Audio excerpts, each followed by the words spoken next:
something that I believe is a game changer in a lot of ways. And as you guys finish this, this, I'm gonna call it a TED talk today because I'm gonna go through the MTR market. Is it right for you? Analysis. And the midterm rental space is still pretty new in the sense of people are just getting into it. In fact, over the last 5 years, it's ramped up tremendously, which I think is amazing to see this market continue to grow. And a lot of it's been because the short-term rental market, there's regulations that are hitting. In fact, I have a lot of property in the Central Valley of California, Modesto, and Central Valley areas here in California. A lot of the areas that I operate in have been regulated due to regulations. So this is a great way to get around regulations that are in your market. Although I do teach this a different way. We're going to talk about that a little bit later throughout this entire presentation. But before I get into this, I just want to commend you all here for showing up for yourselves today. I think this is, I remember when I first got involved with real estate investing, and I would watch Brandon Turner, and I'd go on these, podcasts in like 2014 before podcasts were really a thing, and I'd go watch them. And I was just excited to be doing these things. So I really find it to be incredibly fascinating and rewarding for you guys that are out there learning these new tactics and these tricks. And I can tell you now that, it's been a decade since I've been in this game, and sitting here in these rooms, just like you guys are, there's a lot of opportunity. So kudos to you guys that are spending the time to learn something for yourselves, for your family. It's pretty freaking awesome. So give yourselves a pat on the back for doing that. Real quick, I want to know where you guys are from. So if you can in the chat box, I'm always monitoring a chat box. So make sure to throw that in there. Any questions or anything you have. Where are you at? Where are you located? What's your journey in real estate? I love to see those kinds of things. So please do that. Michelle says she's over in Modesto in Oregon now. So Michelle, that's awesome. We're like neighbors, basically. If you guys don't know me, my name is Jesse Vasquez, and I've been in the real estate space for a decade now, which definitely ages me in a lot of ways. And I'm super excited to talk to you guys today about what I've been able to do. In fact, I left a high-earning W-2 job back in 2021 during the Great Resignation. And I could tell you guys this. I spent 18 years in corporate sales, and I built other businesses up tremendously. And the cool thing about doing what I do here now is that I get to teach other people just like you that are in the space how to actually do this for themselves and eventually leave your W-2 jobs if that's something you're interested in. So I'm super excited. I've helped thousands of people all across the US. I have a massive YouTube channel, and I have a coaching program where I teach people how to do this. And I'm just looking at the chat box right now. We got people, Randy's in Gilbert, Arizona. We have people in Michigan, Indiana, Frisco, Dallas area. Mark and Miranda here coming from New Orleans, Scottsdale. So there's people from all over the world. Amanda is in Kingsville, which is awesome. Michelle is in Idaho. I love it. I love it. I love it. Here's what you guys are actually going to get today. There are a couple things. So I want to make sure that I lay this out for you guys in detail first. I want to make sure I get my screen going. There it is. Okay, what you're actually going to learn today and what you're going to leave with. Barry's in Australia. That's freaking awesome. We have folks from another country, Canada. So cool. I love this. This is amazing. Pricing strategies, best monthly rate for your midterm rentals. I get so many people that ask me, what the heck and how the heck do I price my property? We're going to be talking about that today.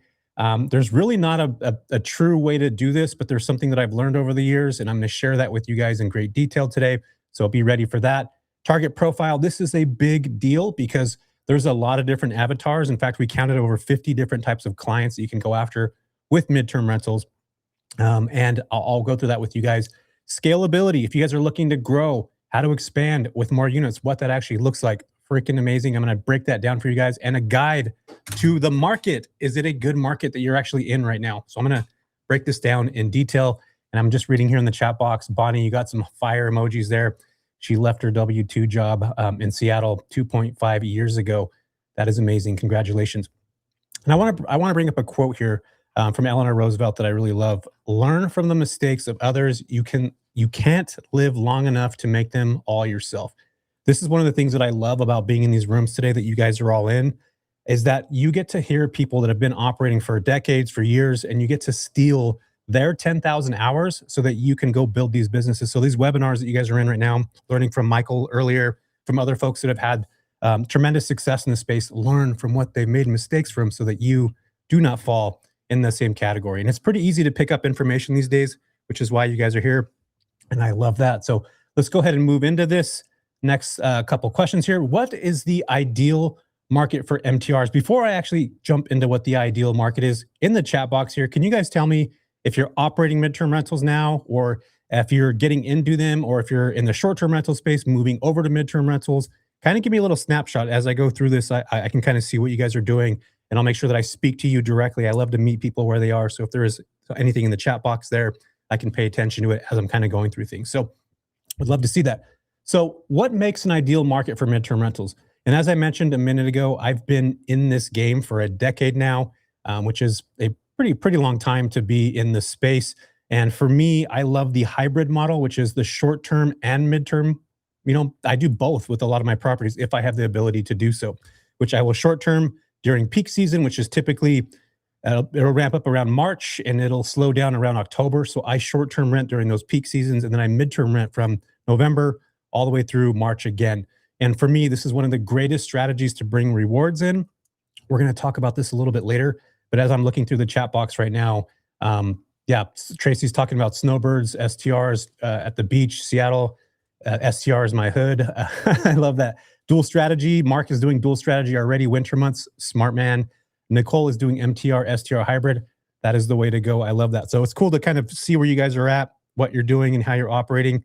This is fantastic. So both MTR. Okay, cool. So a lot of you guys are doing a mix of MTR, STR, or are excited to get into the strategy. So that's pretty cool. All right. So everything I want to be discussing with you guys today is what I've noticed over the last decade, especially the last 5 years, on the best ways to grow. And when I say infrastructure, I'll kind of walk you guys through this. How many of you are in cities right now? Like Seattle's a great, Bonnie's talking about dual strategy. Seattle is a must. Seattle is one of these markets that has continuing growth. What I mean by that is tech companies have been there for years, right? We have, what is it? Amazon that's been out there. There's Starbucks, all these massive giant companies. There's economic expansion that's happening in those markets. If you're in a little city, like I'm going to talk about Modesto here for a minute because I'm in Modesto, there's been massive growth over the last decade. In fact, Tesla had a factory that's in Lathrop, California, which is not too far away. There's I just got employees that are working for a new super Walmart that's being built from the ground up. So I have literally 30 employees that are staying in 6 of my properties. 6 of my properties that are 3-bedroom, 2-bath that are rented for $6,500 times 6. Do the math on that. That's a pretty solid amount of money that comes through. So as I talk about these things today, I want you guys to think about all the possibilities, especially the businesses that require housing. And this is where we get to play this really significant role in that process of them doing this. So good transportation access. I mean, we just talked about Seattle. A lot of cities have this. New infrastructure projects. This is a big deal. I just talked about Super Walmart. That's one of my recent big wins that I've had. And it's literally a company that's being, coming from Florida to build these massive super Walmarts. And just so you guys know, you can look up on ChatGPT. You can literally ask Grok or Claude, hey, can you tell me when the next super Walmart or any big box stores are going to be put up within a 50-mile radius? Give your zip code in the next year. And you'll start to learn about these expansion centers and things that are happening in your market where there's employees that are coming. So infrastructure is massive. You guys have heard of AI, right? I've been talking about it right now. There's data centers that are being put up all over the place right now. In fact, I had a student, his name is Mark. He needs to find 3,000 doors in Abilene, Texas. And I can tell you that that's going to be a massive project for him to do. But this project in Abilene, Texas is also 5 years long. So there's a tremendous amount of opportunity right now in the data infrastructure space. So check that out. Pay attention to that, even if you're in small markets. Consistent demand for growth. This is another one that's important to me. Actually, let me make sure I'm in the right spot here. There we go. Okay. Consistent demand. This is really important to me. I do not buy a property unless these things actually line up. And I'll break this down for you right now. Healthcare industry. I want to make sure that there's at least a level 1 or level 2 hospital that's in the market that I'm investing in. I happen to live in Modesto, and we have a couple of these different hospitals there. Corporate and tech hubs. I just talked about this with Seattle. Insurance housing. This is one of my favorite types of clients to go after. The thing with insurance housing is that every 88 seconds in the US, somebody loses their home due to a fire, a flood. I mean, we've seen all these catastrophic events. There's this crazy storm that's coming through half of the US right now. People lose their properties due to pipes that burst, all kinds of things like that. And these insurance companies pay 3 to 5 times long-term rental rates. You just have to build a relationship with those companies. And we'll talk a little bit about that today. The film and entertainment industry. How many of you guys are in Atlanta, Georgia area? there's a massive industry that's the film industry is there. In fact, I was just talking to somebody earlier today, and over in New Mexico, there's also I forget the city. There's a random city and San Antonio, Texas, where there's the film industry is moving in. Guess who needs to be there for a short amount of time when they're creating movies? Producers that are there. So there's a lot of housing, and again, the goal is to think outside that. Government, military, there is a massive opportunity to provide housing for servicemen and women across the U.S. There is a ton of Army and Marines and just there's just so many opportunities to be able to build a sustainable business in a market that has any type of military presence or government presence. And we'll talk about that a little bit more. But I want to make sure that you guys actually understand how to actually target these markets and how to do the right research. And I talked about this a minute ago. I love when there's specific markets that have healthcare workers. I just talked about that. Universities, college towns, I love those. Those are one of my favorite markets. In fact, midterm rentals could be housing for students. You can have students that are in your properties for 3 to 6 months. That is a form of midterm rentals. It might be renting by the room, but it's still a way to do that. I just talked about construction and development zones. I really love being able to see actual construction come to life. And the cool thing about this, you guys, is that you can see work trucks as they're parked outside. You could take a picture of those work trucks, and I'll just give you an example of something that happened to me. There was a Dave & Buster's that was being built in Modesto several years ago, and there was work trucks that were parked outside from Louisiana. I'm obviously in California. Guess what I did? I drove by there like a creeper, and I took pictures of the work trucks that were outside, and I called the company and actually said, "Hey, I see that there's work trucks. They're from different states. I actually help find housing for construction workers, for travel nurses, and I would love to work with you guys if that's a possibility." And the woman that I spoke to, her name was Misty. She talked about actually having 5 engineers that were working on that Dave & Buster's. It was also being built from the ground up at the time. And the cool thing about this is that they were actually asked her question, "Where are your employees staying?" And she told me that they were staying at the Holiday Inn Express. Now, just hang with me for a minute. You have 5 engineers. They're 5 dudes, right? 5 guys. Holiday Inn Express. I called the Holiday Inn Express. The average night is $200 a night. Granted, they probably had a 15% discount. Parking, all these fees, that still equals a $200 a night for employees. So imagine 5 employees at $200 a night. That's $1,000. 30 days a month. That's almost $30,000. In fact, when I talked to Misty on the phone, she said they were spending $23,000 to have their employees in 100 square foot rooms with no dishwashers, no stovetops, none of that stuff. And I actually talked to her about a property that I had, which is a 5-bedroom, 3-bath. And I said, "Hey, I'd be willing to rent this property to you guys fully furnished." It's 0.3 of a mile away from the job site. It was right by the mall. I ended up selling that property years later. But what they ended up doing is I ended up talking to her about how I can actually help her save money by working directly with me rather than paying, Holiday Inn Express. 3 days later, we ended up getting those 5 engineers. They came and toured the property, and they ended up staying with me. They each had their own room. 3 of their favorite employees, Misty's favorite employees, had bathrooms. The other 2 did not. But I was able to rent that house for $10,000 fully furnished, and they were in the property for 6 months. My mortgage on that property at the time was about $2,800 a month. So you guys, I was cash flowing from one door over $6,500 a month. So keep in mind, you build a relationship with these companies, they're able to serve you over time. And that's what I really want you guys to think about as we continue to talk about these conversations. It's about how you can actually build a business on top of your tangible real estate, which is everybody loves real estate, right? And it's been the same for a long time where you buy a property, you hand it to a property manager, but now you're starting to see this rise of what I call a modern investor who's thinking outside the box, who's thinking about actually building a business by talking to companies and being a resource and providing service for those companies. And that's exactly what I'm seeing today in this rise of, again, what I call the modern investor who's looking at a property's best ROI, best case use scenario on that actual door. And for me, midterm rentals check mark that box. And there's obviously a lot of other things, but you're starting to see a lot of people now get into residential care. They're turning their properties into residential care facilities, sober living facilities, short-term rentals, which is why a lot of you are here, midterm rentals. There's a plethora of other types of businesses that you can turn your actual property into. And the coolest thing about this, you guys, is you can sell your property and you can also sell that business. And those are two completely separate things, but they're interconnected in a way that we're going to continue to talk about today. But hopefully, this is starting to piece together a little bit. You guys following me in the chat box? If you can just say following or tracking, I know that you guys are following along with me in this. I would appreciate it. And Miles says yes, following. Okay, cool. So I talked about the entertainment space. I did talk about military housing. I talked about the transportation logistics hubs. Those are important things to think about. If you have those in your market, fantastic. Pay attention to it.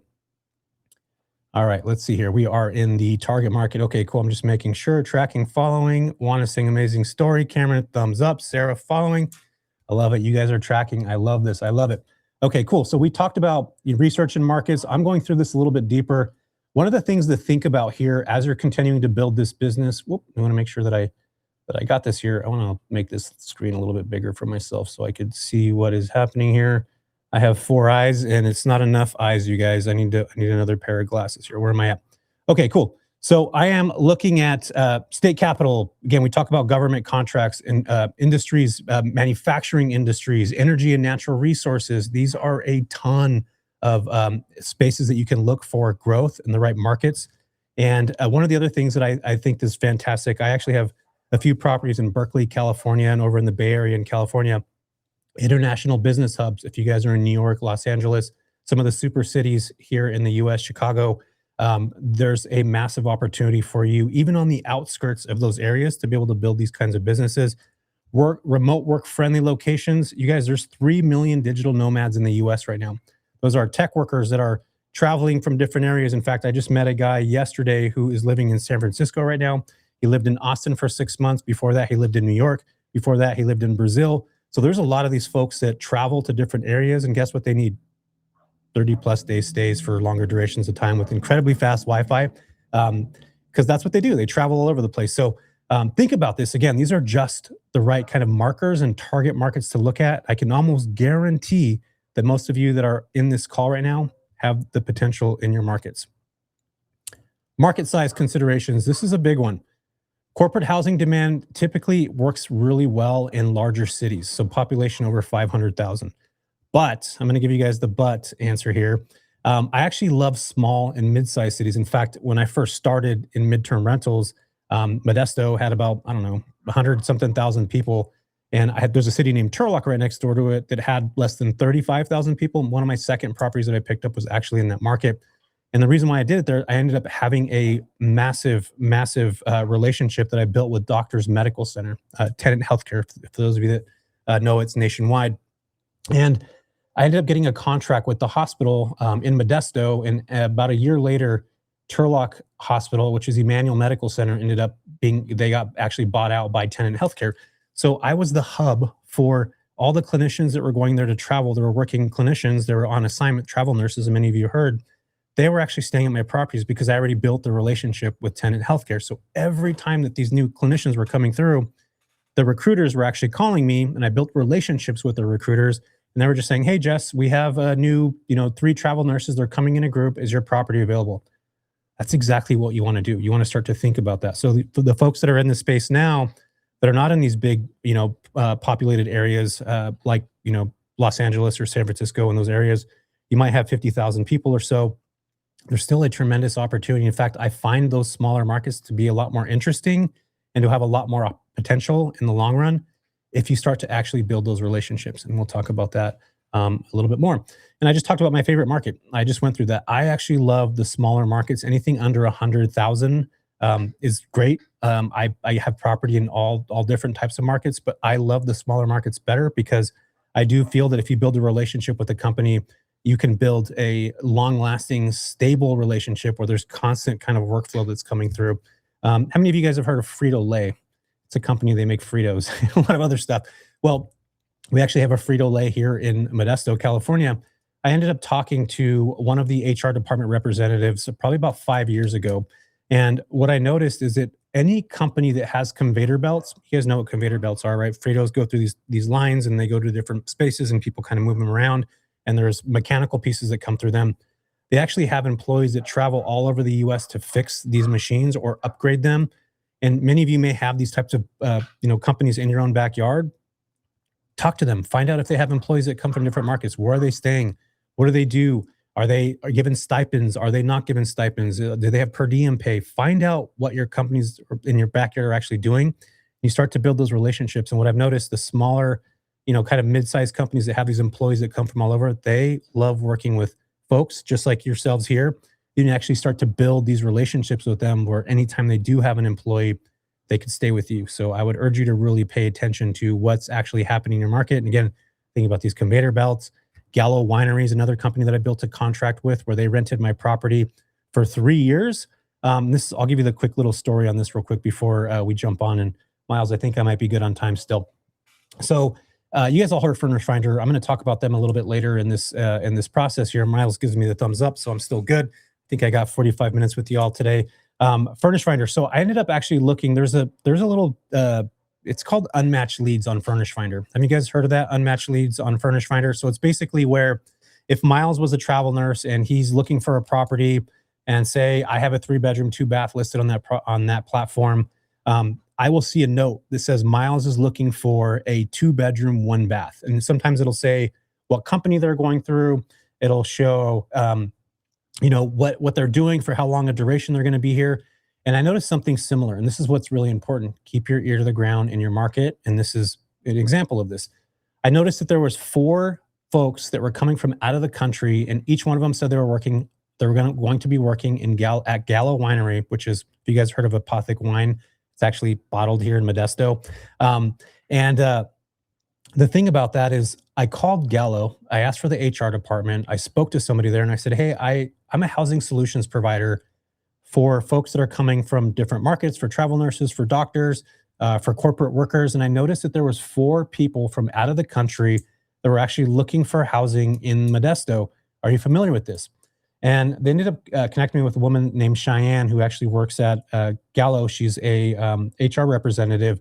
And I started talking to her, and she said that the company was actually going to buy a house, like literally purchase a home, because they have these engineers that work on wine. And they come out every 3 months. There's new engineers from other countries where they'll actually come from Portugal. I saw Jonathan's from Portugal, people from Brazil, different areas. And they'll actually come work at that factory for 90 days at a time to help them refine and create new wines.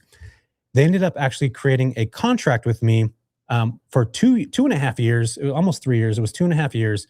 And what they did is they rented the house, whether they had folks in there or not. They did a 2-year contract where it didn't matter if folks were in the house or if they weren't. The company was the leasee on my property. So they actually assumed the lease. They were paying over $5,000 a month, which is pretty significant, especially in the market that I'm in. My property was traditionally, my rent was about $1,600 a month. My mortgage, $1,645 to be exact. And what I realized is that I can build these relationships with these companies, and I don't have to have 100 doors, 200 doors. I can actually have 1 or 2 or 3, but I build these really solid relationships. So again, this is something that I really want you guys to think about because I want you to build in this space. And yes, Misty just said, what do you call yourself? Housing solutions manager? Yes, I'm a housing solutions provider.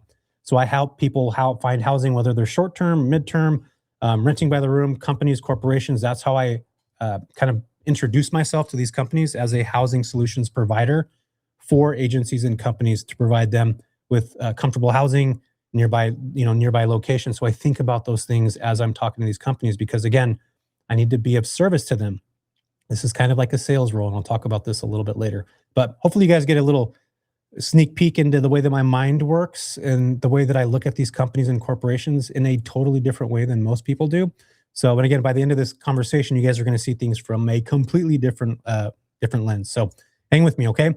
One of the things that I do love too, and I always make sure to pay attention to this, regulations. You guys, STRs there's regulations that are happening all over the place. In fact, I bought a property in 2022 in a city called Aptos, California. I thought I was going to get a short-term rental permit, and guess what happened? I didn't get the permit. And I was banking on that exact same scenario to happen. In fact, I rented it short-term for a little while. The city said, nope, that's not going to happen. I abided by those rules, and I had to flip it into a midterm rental 30 days at a time. And that actually ended up hurting for a little while. But then I realized how to actually start to build this space in a beach market, because beach markets are different than more urban areas. Ended up actually becoming one of my best properties that I have today because I've been able to build these pretty solid relationships with these companies that are coming into the Santa Cruz area, that are going into Watsonville. There's a lot of growth that's happening in that space out there. So again, you're thinking outside the box, you're thinking differently. But if you're in a market that does not have regulations right now, I'm talking to everybody here right now, so please listen to this. If you're in a market that does not have regulations, sometime in the future, I would assume that there would be a regulation, and you have to start thinking about an alternative way, or you'll end up like me, losing thousands of dollars because I was counting on getting a permit. That did not happen. So I had to pivot. Luckily, I already was midterm renting in different markets, and I had to adjust and figure that space out. But I can tell you guys now that if you don't think outside the box and there's no regulations that are in your market, there is a high chance that there's regulations that will hit your market at some point. Please be ready for that. In Modesto, California, where I have property, we got regulated there. Luckily, I was already operating midterm rentals, but I knew a lot of people that bought property there just to short-term rent. Long-term rentals weren't going to work. They're already underwater there. Guess what? They ended up selling their properties, losing money. So be thoughtful if you don't have regulations, that there could be a chance that you will be regulated out of those markets. So this is actually why I love cities that do have regulations on the short-term side, because you kind of know the rules. You already know the rules of the game. You're playing them in the way they're intended to be played. So incredibly important to think about that as you continue to move along. Cities that regulate STRs. Somebody just talked about Washington, Austin, Texas just has a thing. Portland, Maine, San Francisco doesn't allow short-term rentals. And if you do have them there, there's permits, and it's a pain in the butt to go through.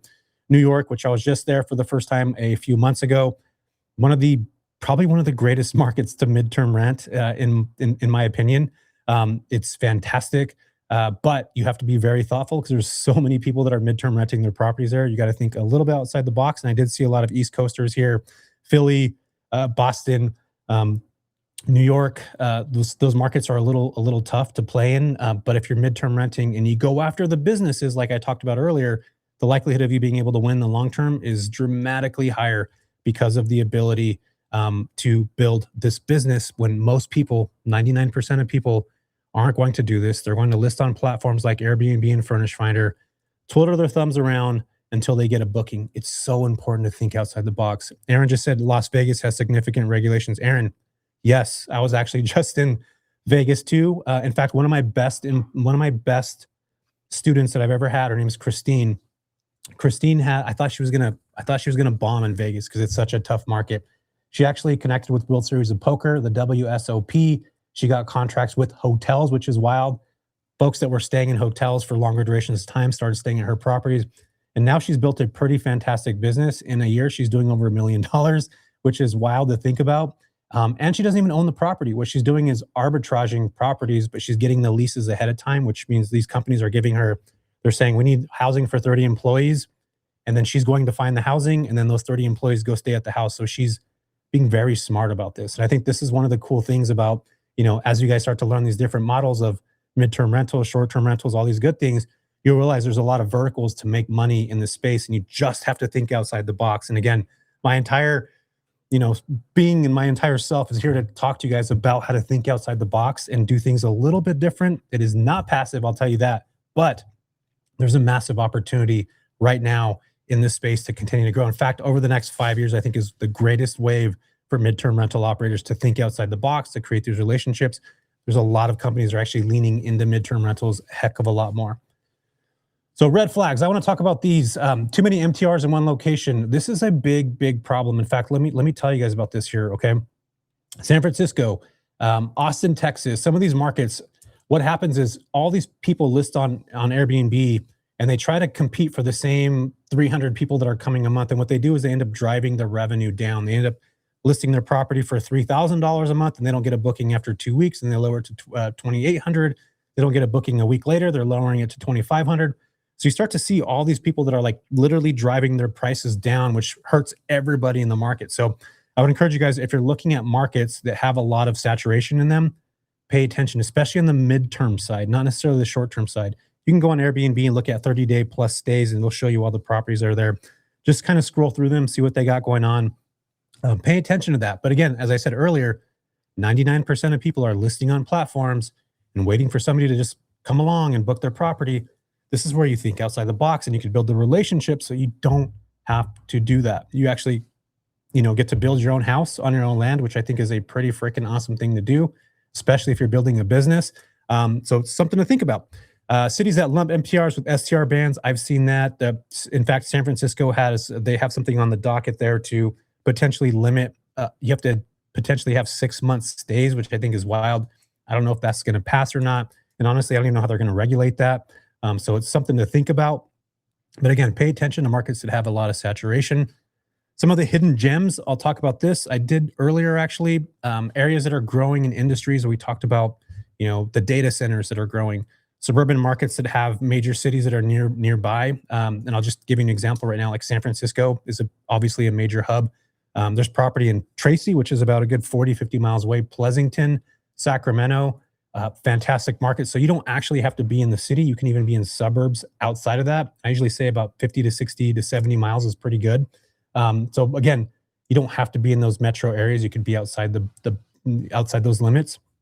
But watch for new corporate developments. As I mentioned earlier, I drove by and I saw work trucks from different areas, infrastructure happening. In fact, when I was in Austin, Texas, there's so many new skyscraper buildings that are being built from the ground up that are actual housing that's being built in Austin. There was so many construction workers that were there, and there's just so much potential to grow.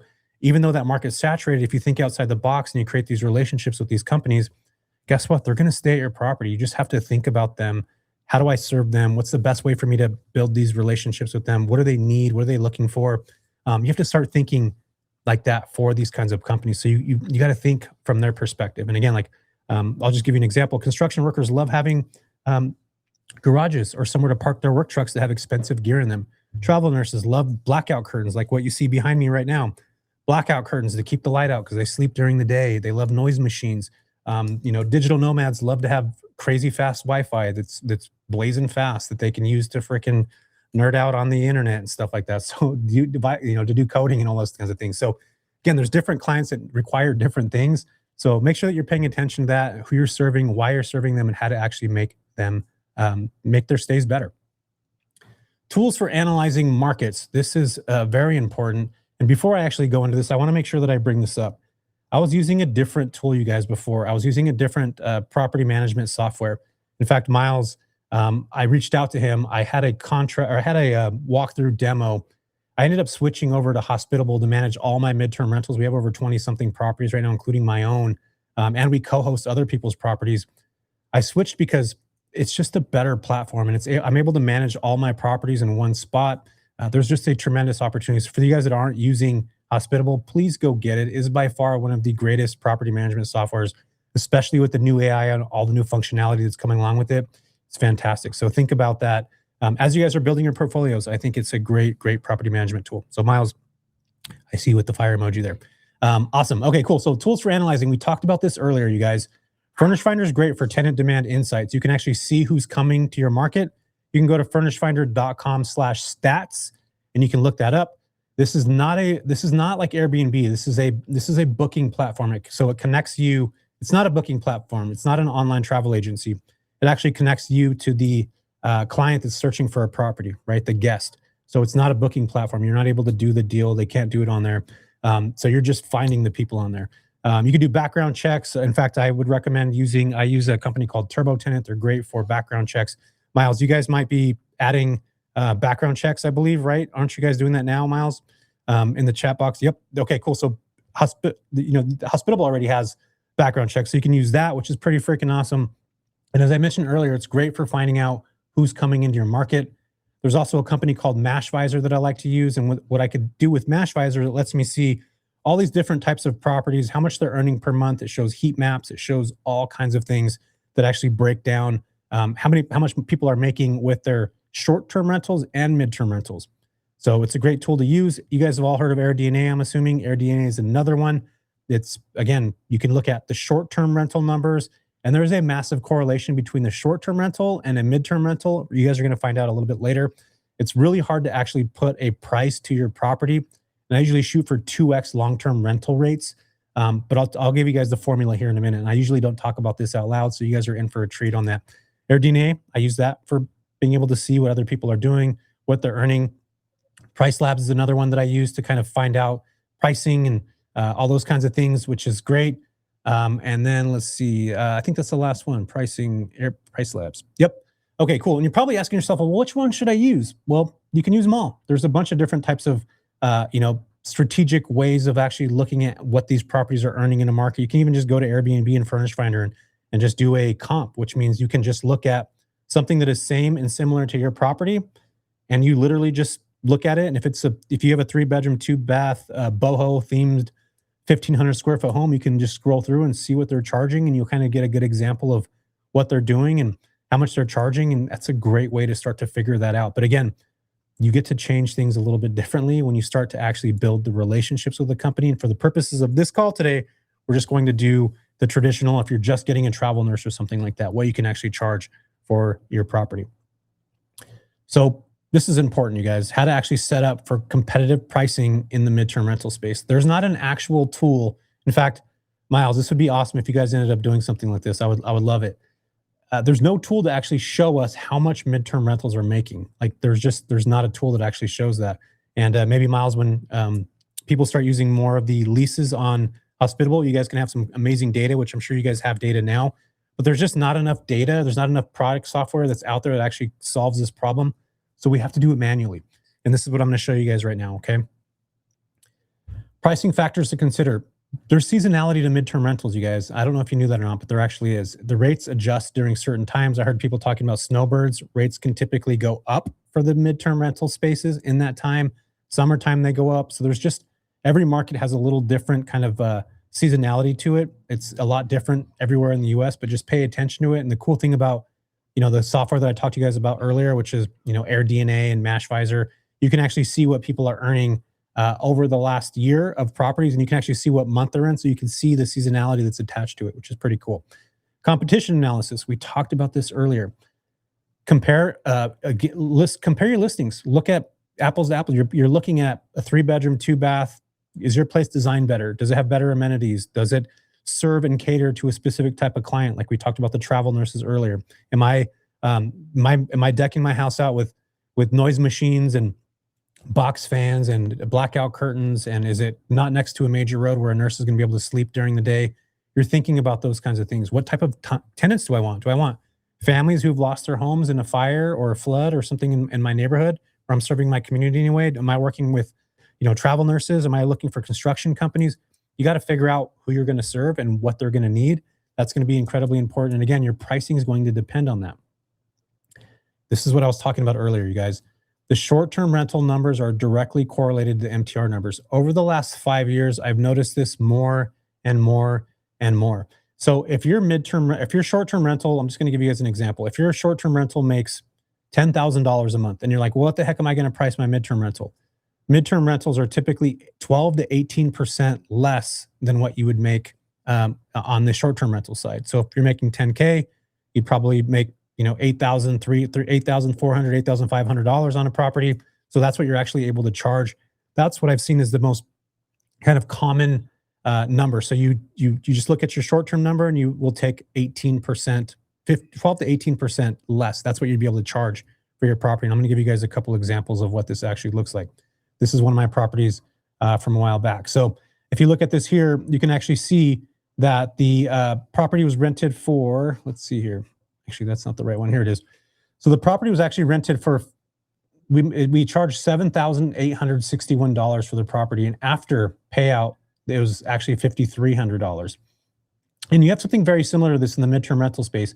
You have to deduct that percentage. Again, it's 18% what we would deduct. So if somebody's, again, getting paid $7,800 something dollars, we're deducting the percentage of 18% of what they're actually going to be able to earn on that. So it's incredibly important to look at the data profiles that you guys have for these markets. It's important to look at, what you're actually earning. And again, if you're going to list your property, I would urge you to think about that 12 to 18 to 15% variability in what you're actually charging, so that you do have a good understanding of what the market's actually charging. And in fact, a lot of the midterm rentals are actually making more than the short-term rentals because there's less turnover. You're not dealing with cleaners. You're actually earning more income with the midterm rentals. And a lot of the times we think that the short-term rentals make more money.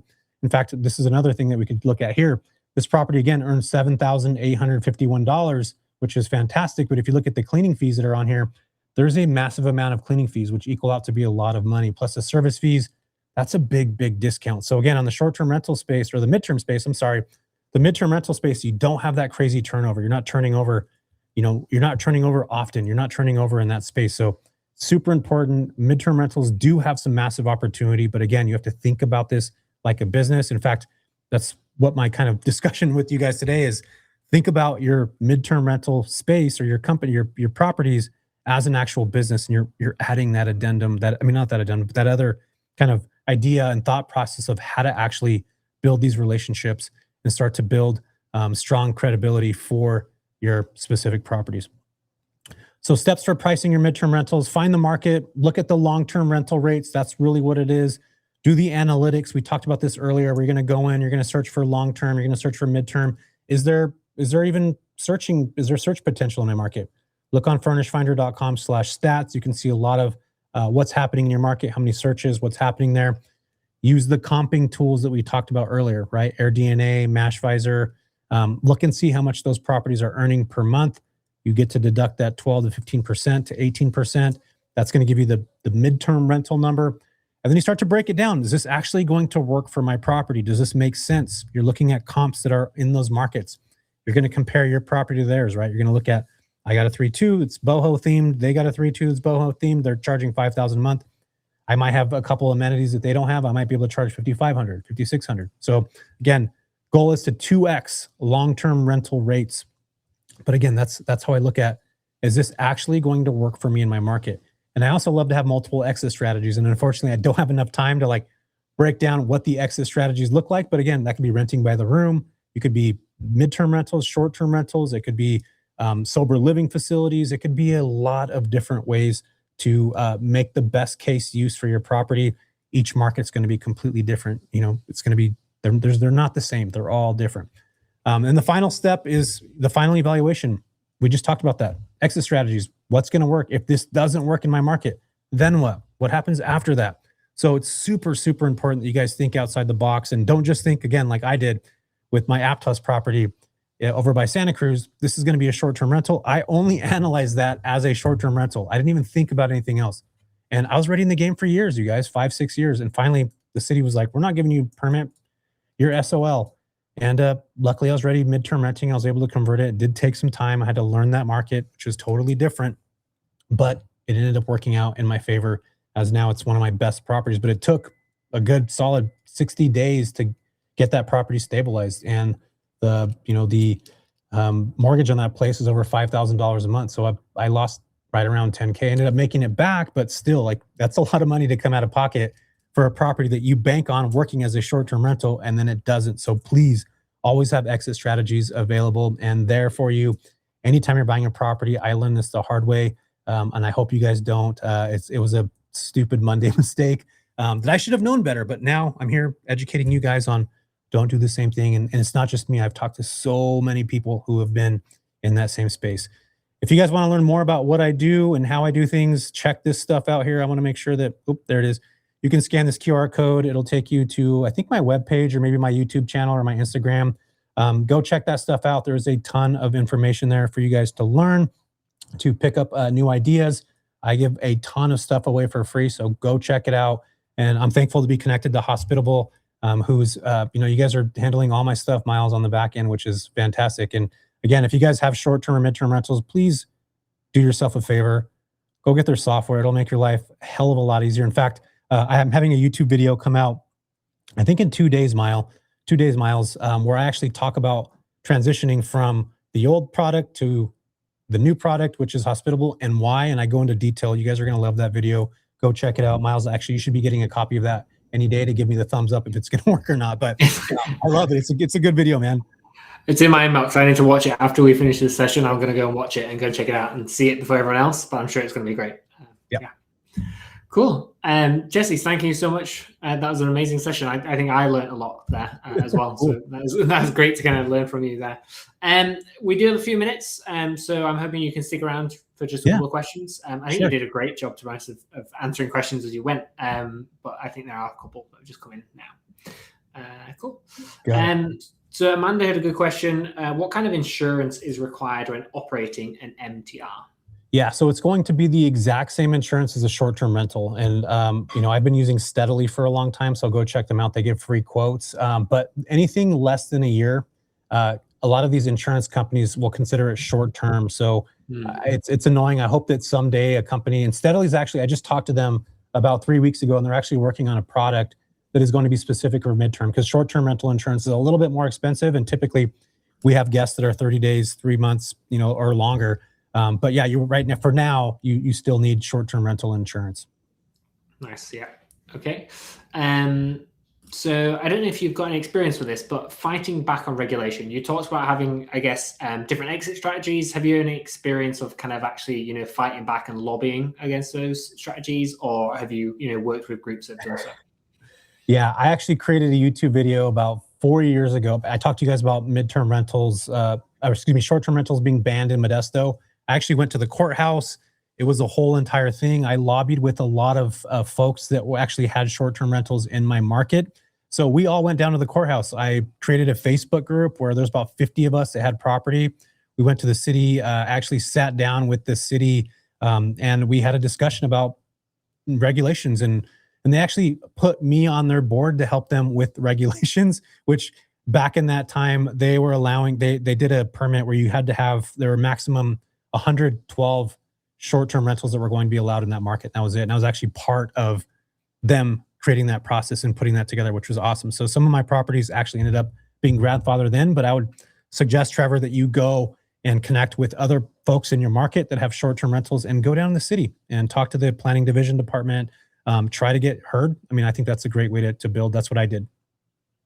Nice, love it. That's great advice. Okay, let's just pick out a couple more. So Nancy Page asked if you ask your renters to have rental insurance. Yep, absolutely. You always want to make sure that they have it, and it's not very expensive. In fact, you could buy it through a company called Lemonade, and it's like $13 a month. You can have them pay for it. It's not expensive at all, you guys. Nice. Okay. And then Petra had a good question. HOAs now require, or their HOA now requires a minimum of 6 months. Is that too long for midterm rentals? Yeah, Petra, that's a good question. I hear this all the time. I stay away from HOAs. And if I actually had property in an HOA, ended up selling it because they ended up having a 30-day minimum, and then a company bought them over, and the new HOA regulations went to 6 months. It's hard. I'll give you guys a little trick here. You can actually write a lease to yourself in your own company's name for 6 months and then sublease the property back out. So that's a little hack that you guys can get here in the US. But please talk to an attorney, because I'm not an attorney. It's something that I did. My attorney talked to me about it. That was the thing that we did to get out of that. And then I ended up selling that property. So please talk to your attorney, but that's what we did in order to prove that we had a 6-month term, and that was us with our property. But again, I did nursing in that. So we had 90-day stays. So typically we'd only have 2 guests over that 6-month period. So just think about that.